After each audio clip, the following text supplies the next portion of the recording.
दोस्तों, इस असीम ब्रह्मांड को आज हम इंसान बहुत दूर तक एक्सप्लोर कर चुके हैं। जब से हम इंसानों ने आसमान की ओर देखा है, तभी से हम इसके रहस्यों को जानने के लिए हमेशा ही क्यूरियस रहते हैं। आसमान में दिख रहे तारों का ये संसार वैसे तो हमेशा से ही वहां पर एग्जिस्ट करता है, लेकिन हमने इसको जानना और इसको एक्सप्लोर करना पिछले कुछ हजारों सालों से ही शुरू किया है। स्पेस एक्सप्लोरेशन के इस सफर में ना जाने कितने लोगों ने अपना वैल्यूएबल कंट्रीब्यूशन दिया है। इनमें से जो लोग ज्यादा फेमस हो जाते हैं और लाइमलाइट में आ जाते हैं, उन्हें तो हम सभी जानते हैं। लेकिन आज हम इंसान स्पेस एक्सप्लोरेशन और एस्ट्रोनॉमिकल नॉलेज के जिस लेवल पर पहुंच चुके हैं ना, वो कुछ चंद गिने चुने एस्ट्रोनॉमर्स नहीं, बल्कि हजारों लाखों एस्ट्रोनॉमर्स के कड़ी मेहनत और क्यूरियोसिटी का नतीजा है। आज के इस वीडियो में मैं आपको कुछ ऐसे एस्ट्रोनॉमर्स के बारे में बताने वाला हूं जिनका नाम आपने शायद ही सुना होगा, लेकिन एस्ट्रोनॉमी के फील्ड में उनका कंट्रीब्यूशन बहुत ही खास था। तो आज के इस वीडियो को बिल्कुल एंड तक जरूर देखना,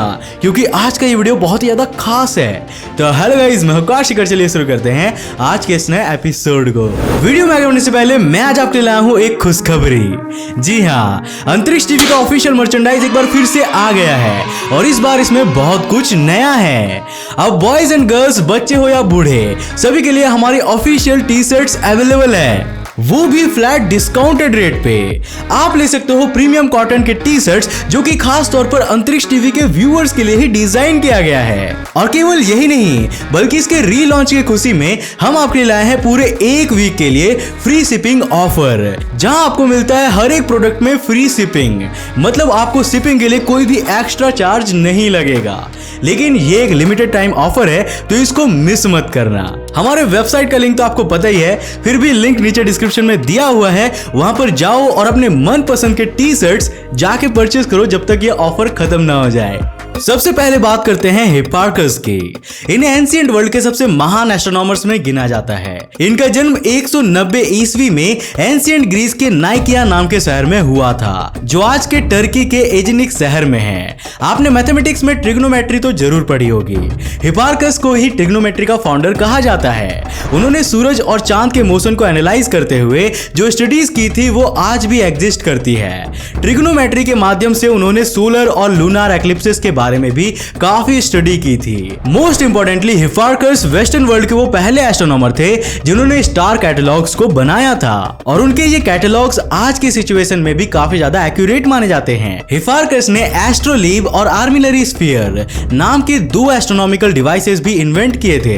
एस्ट्रोलीब एक छोटा सा डिवाइस होता था जो एक तरह से उस समय यूनिवर्स का मॉडल माना जाता था। इससे आसमान में दिखने वाले ऑब्जेक्ट्स, उनकी हाइट, डे और नाइट की साइकिल और किसी भी जगह के लैटिट्यूड और टाइम को कैलकुलेट किया जाता था। जबकि आर्मिलरी स्फीयर आसमान में दिखने वाले ऑब्जेक्ट्स का एक स्फेरिकल मॉडल होता था जो रिंग से बना हुआ होता था। लेकिन उस समय इसके सेंटर में हमारी धरती को ही दिखाया जाता था, क्योंकि वेस्टर्न वर्ल्ड में उस समय धरती को ही पूरे यूनिवर्स का सेंटर माना जाता था। दोस्तों, वैसे तो हम इंसानों ने मिल्की वे के बाहर की दुनिया को अभी हाल ही के कुछ 100 सालों में ही जान पाए हैं, लेकिन प्राचीन समय में एक एस्ट्रोनॉमर ऐसा भी था जिन्होंने आज से हजारों साल पहले ही मिल्की वे के बाहर के गैलेक्सीज को देख लिया था। मैं बात कर रहा हूं महान पर्शियन एस्ट्रोनॉमर अब्द अल रहमान अल सूफी की। उनका जन्म 7 दिसंबर 906 एडी को पर्शिया के शहर ए रे में हुआ था। उस समय उन्होंने यमन से आसमान में लार्ज मैग्लेनिक क्लाउड को ऑब्जर्व किया था।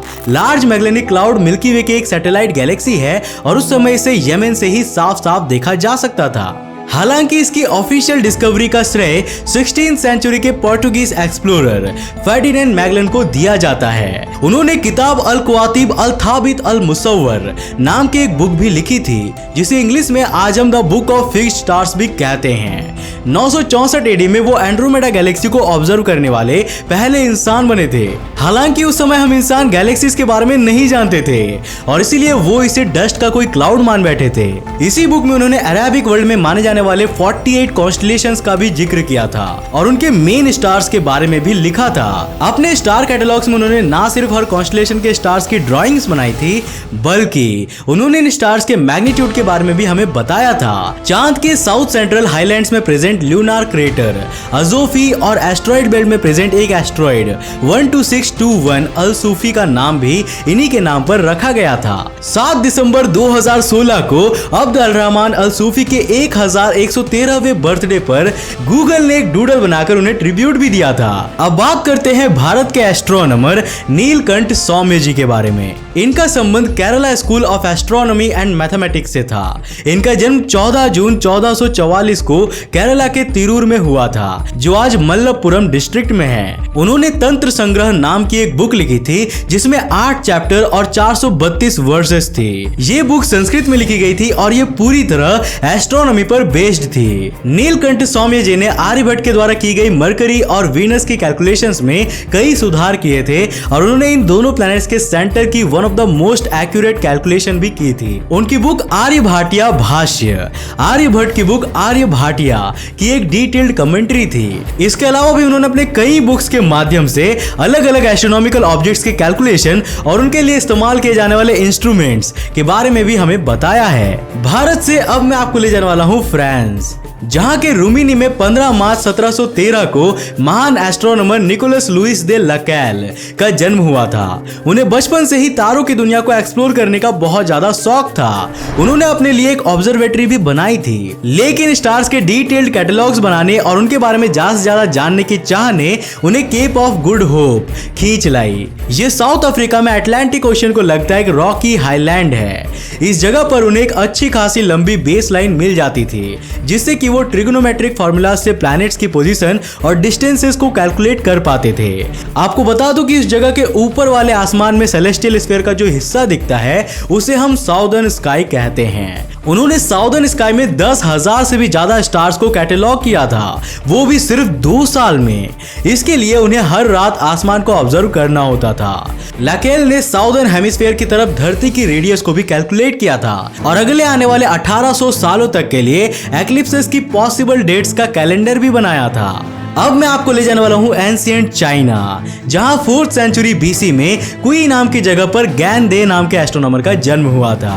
4th सेंचुरी बीसी यानी कि आज से करीब 2400 साल पहले गैन दे ने आसमान में दिखने वाले स्टार्स का कैटलॉग बनाया था और वो दुनिया का सबसे प्राचीन स्टार कैटलॉग्स माना जाता है। अगर बात करें इससे पहले की, तो हमें एंशिएंट बेबीलोनियन में भी कुछ स्टार कैटलॉग्स मिले हैं, जिन्हें क्यूनिफॉर्म स्क्रिप्ट में लिखा गया था, लेकिन उन्हें किसने बनाया इसके बारे में उनमें कोई भी उल्लेख नहीं है। उस समय के मोस्टली एस्ट्रोनॉमर्स बेबीलोनियन सिस्टम पर चलते हुए हमारे आसमान को 360 डिग्रीज में डिवाइड करके स्टडी करते थे, लेकिन गैन दे ने हमारे सेलेस्टियल स्फीयर को 365 1/4 डिग्रीज में डिवाइड किया, क्योंकि एक साल में करीब इतने ही दिन होते हैं। गैन दे ने एस्ट्रोनॉमी और एस्ट्रोलॉजी से रिलेटेड 2 बुक्स भी लिखी थी, लेकिन उनकी सबसे बड़ी खोज जुपिटर से जुड़ी हुई है। जब उन्होंने जुपिटर को ऑब्जर्व किया तो उन्होंने उसे एक बहुत बड़े और चमकदार प्लैनेट के रूप में डिफाइन किया था, जो बिल्कुल सही भी है। इसी के साथ गैन दे ने एक चीज और देखने का दावा किया था। उन्होंने लिखा है कि उन्होंने जुपिटर के पास